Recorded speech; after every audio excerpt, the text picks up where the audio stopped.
Over 1 million teachers use iExcel in their classrooms every day for one reason. They love it. Why? iExcel is where the magic happens. With just one platform, teachers can personalize learning for every student. iExcel gives teachers all the tools they need to enhance and differentiate instruction without adding work to their plates. Plus, iExcel has decades of expertise and has proven to be effective. Studies on more than 70,000 schools across nearly 50 states show that those who use iExcel outperform others on state tests. Ready to bring the magic to your school? Visit iexcel.com/PM to learn more. You're listening to Monday Matters, a Principal Matters podcast production. Welcome back, Principal Matters podcast listeners. I am Dr. Jen Schwanke, and I'm here with my co-host, William Parker. And hi, Will. How are you? Jen. I'm doing great. It's late July. Are you melting out there in Oklahoma? My gosh, it is so hot in Oklahoma, but I can't complain about reality. I mean, it's always this hot in late July, but by the time this recording comes out, I will have also made a quick trip back to Tennessee to hang out with my family. My brother lives in the house that my mother and father raised us in back on the farm, Jen. So it's just always so fun to go Well, it's back. going to be hot there too. So It will be. So we're going to spend a little time on the lake. And you might know or may not know that when I was growing up, we grew up on a farm, but we spent most of our summers when I became a teenager in Kentucky Lake, which is the Tennessee River runs through that area and it's dammed up north of where we lived. And so mussel shells were a huge market back when I was in high school and college. And so my father taught us how to find and sell shells when we were going into junior high and high school. So all the way through high school and even in my first couple of years of college, I would spend my summers crawling on the bottom of that lake, looking for shells and selling them. And it was a great job. I was able to buy my first car. It helped support me through college. But being on the water is one of my favorite parts of my summer and my memories. Well, we did not rehearse this, listeners. We did not rehearse it. But what we're talking about today on Monday Matters is Will and water and being on the lake. Will, you received an invitation to go sailing, and you and your son went. So why don't you tell us about that? And then we're going to kind of circle around to some thinking that you've done about sailing upwind. So tell us about the invitation. Yeah. So if he's listening, I just want to say a quick thank you to a longtime listener, Dave Sandowich, who's a retired principal from New Jersey with 20 plus years of administrative experience, but he lives in Maryland now, right off the Chesapeake Bay. And I was so thrilled this summer when he invited my son, Jack, who's now 20, to come up for some sailing. And this would be the third time, Jen, that I've gotten a chance to go out with Dave on the water. But we did a 60-mile, 3-day trip. Right outside of Kent Island. We went to Annapolis. We then went south to a quiet cove. And I mean, it was not only thrilling and beautiful and sunny and being with Jack and a good buddy, it was so joyous, but I love learning and Dave is such a great teacher. And I actually wrote about the first time I sailed with him back in 2019. Can you believe it? And so I found this quote from way back when I had been with him the first time. And I want to read it to you listeners because sailing upwind is way harder than I thought. Dave said this to me the first time we were together, and I kept this quote in my notes. He said, "Sailing is a lot like leadership. On a sailboat, your destination may be directly from where the wind is coming from. A sailboat can't sail directly into the wind, but it can work its way up wind by sailing at angles off the wind and working its way upwind to the destination. It is more work and it will take more time, but you get there if you stay the course, apply your sailing knowledge, get the feedback from your instruments and instincts, and adjust along the way." And so I just wanted to bring that conversation to this Monday Matters because whenever I think about resistance and leadership, I think about sailing into the wind. And Jen, I'm sure I'm not the only one who has stepped into a new year, stepped into a new situation and expected, everybody's just going to go right along with what I'm thinking. And then you run into resistance. And how we run into that resistance, whether it's with teachers or students or community members, can teach us a lot about leadership. So let me pause there because you probably have some thoughts before I keep on going with mine. Well, and I'm thinking how easy it is as a leader, as a sailor, to just wanna turn around. Yeah. That's always my instinct, abort the mission. I wanna go the other way where the wind will carry me easily. But I know, I've never been sailing, so if your friend has, an appetite for it, no, Mhm. I'm just kidding. But I assume that the progress you make happens by pushing s through those moments of despair where you think, "Well, we're never getting anywhere." Clearly, there's a lot of manipulation that can happen to get you moving forward, even though it's hard and you don't want to. And last week we talked about the hassle of working with other people, but there's such a payoff. I assume that the same thing happens on a sailboat where there's a big hassle in using in corralling that wind to move forward. And so I think about that too with leadership. Whenever there's a big initiative or whenever there's a problem that we really can't ignore anymore, boy, what a hassle, right? But if you can capture that wind and move you forward, you're always grateful. Yeah. I actually brought this question to a group of leaders recently, and I just said, "Can you think of a time when you've met resistance, and what did you learn from it or pushback?" And there were several things that were said, and I tried to jot down, you know me, always taking notes. One of them said that, pushback causes her to reassess her own understanding of her mission and vision and ask, "Am I really effectively and clearly communicating it with others?"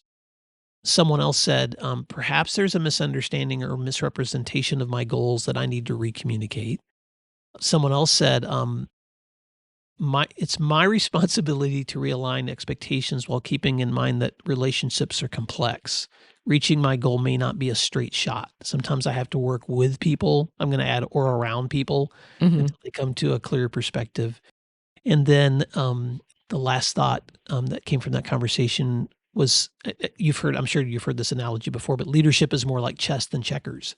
Mhm. It requires wisdom to know how to maneuver among people and systems to still reach the outcome you want.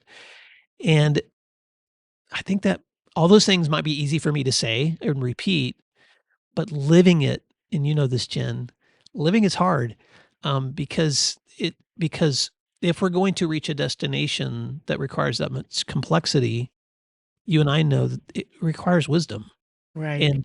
and wisdom is not something you can get out of a handbook. Right. Um, Now, directions and guidance you can get out of a handbook or a code of conduct, but wisdom sometimes means slowing down and adjusting the sails of what you're doing and maneuvering forward, not just pushing forward. Well, and you and I have talked, and I think you're planning to write about this. You mentioned the word hard. I Mhm. believe Dave said something to you about that when you asked him what are some lessons in leadership he's learned along the way, and he actually answered using that word hard. So why don't you tell us about what he Yeah. said? This was one of my favorite moments of the trip. It was the last day we were together. We were having breakfast, and Dave and I and Jack, my son, we were talking about some of the lessons. We'd actually just watched a movie um, the last night together, and it was a nautical movie, and it involved all kinds of like Dave was so wise. He chose a movie for us to watch that had some leadership lessons in it. And so the next day we were talking about it, and we were kind of going around in the circle. What are some things you've learned about doing hard things? And Dave said something that really stuck with me. He said, "You have to learn to choose your hard." And I said, "Well, what do you mean by that?" And he said, "Well, take physical fitness." Dave is, I don't think he'll mind me telling you, he's 70 this year. He said, "I choose the hard by keeping my workout routine.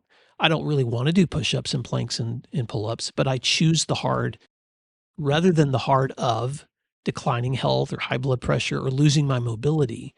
You choose your hard one way or the other."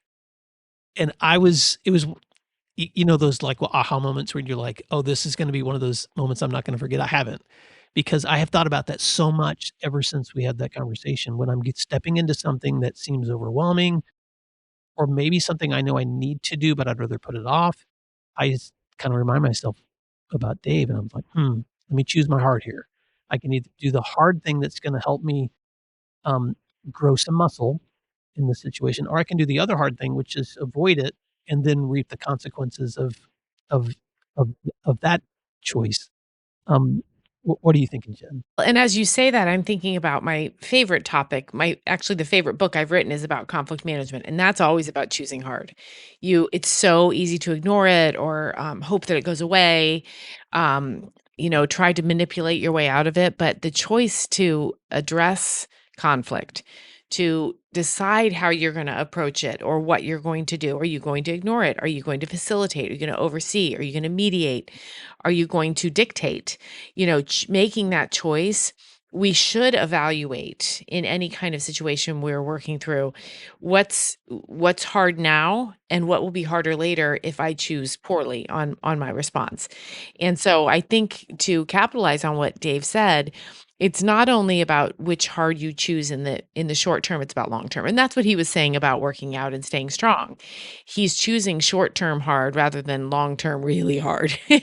And that absolutely applies to the work of principals. There are so many things we can just not do now where the hard is going to just keep increasing if we don't choose wisely on our response. Well, I'll wrap up with this, Jen, because Dave, he asked me a question when we were together too, because he still does principal coaching, and he was asking me about a leader that he's working with and who's stepping into a new situation and going to be developing some new team members. And he was like, so what are some takeaways you'd want to give to a new leader in that kind of situation? And I said the three things that you and I talk about the most. I said, well, let's talk about people, systems, and belief. And so when I think about sailing into the wind, I'm just going to say three things for listeners. One, invest in your people. That means know your team, gain their trust. Remember that development is not a one-time event. It's an investment over time in people. Two, develop your systems, analyze your operations and your processes and your routines and your procedures, and ask, what is it like to be on the other side of this routine or me? And then align your systems to the outcomes you really want people to experience. And then three, belief is all about collective efficacy. We've talked about that so much, but encouraging among your team members this belief that our collective outcomes matter and the impact that we're having on student learning matters. And if we lose sight that all students deserve that kind of outcome together, then we're just going to be running through the motions. And so for me, part of sailing upwind just means holding on to those principles of people and systems and beliefs. Right. Well, Jen, as we wrap up, I just want to encourage Principal Matters listeners, and feel free to add any other thoughts. But as you're sailing into the winds of a new school year, you're going to have to pivot. You're going to have to navigate. You're going to have to recalibrate. But there's also a destination and an experience that you're trying to create for those who are with you. And so put that on the map. What is that destination and experience that you want? Just like Jen, I keep asking you about your experiences in Italy and Greece, because that took a lot of work for you to reach that destination and that experience. And it took a lot of work for my friend to invite us out and take us on that 60 miles Right. time around that area, but it's worth it. Well, and let me confess something. Every time I take a trip like that, and it's not my first time to Europe, or I've taken long trips, taken long hikes, taken long drives, and inevitably at the beginning, the first, 10 or 15%, I'm like, I don't want to do this. I want to go home where it's easy and where I know what the food tastes like, metaphorically. And then I'm always glad in the end. Always, always, always. And so that's something I just know about myself. I have this button that says abort the mission, and it's not wise. I got to keep going forward. Oh, Jen, you keep it so real. Thank you for that, the opportunity to share that story. And Principal Matters listeners, as you're stepping into whatever season you're in, you're probably going to have a mix of all of those emotions of, why did I sign up for this on one day, to the next day of pausing long enough to enjoy the laughter and the goofiness of kids, to think, oh, I can never do anything else. Exactly. Jen, how can our listeners stay connected with you this week? Absolutely. Find me at jenschwanke.com. There you can subscribe to my newsletter, or you can drop me an email. And you can find all of today's notes at my website at williamdparker.com, or at our new address, principalmatterspodcast.com. Until next time, thanks for doing what matters. Thank you for listening to today's episode of Principal Matters, the School Leaders Podcast. If you enjoyed the show, would you take a moment and like, share, subscribe, or leave us a review? In fact, if you share it out with a friend, even more people can become a part of these conversations. Sign up for our newsletter at williamdparker.com for even more free resources. And don't forget to check out our website to learn more about our books, professional development offerings, Grow Academies, masterminds, executive coaching, and keynote presentations. Wow, let's keep learning together. And thank you for doing what matters. Monday Matters.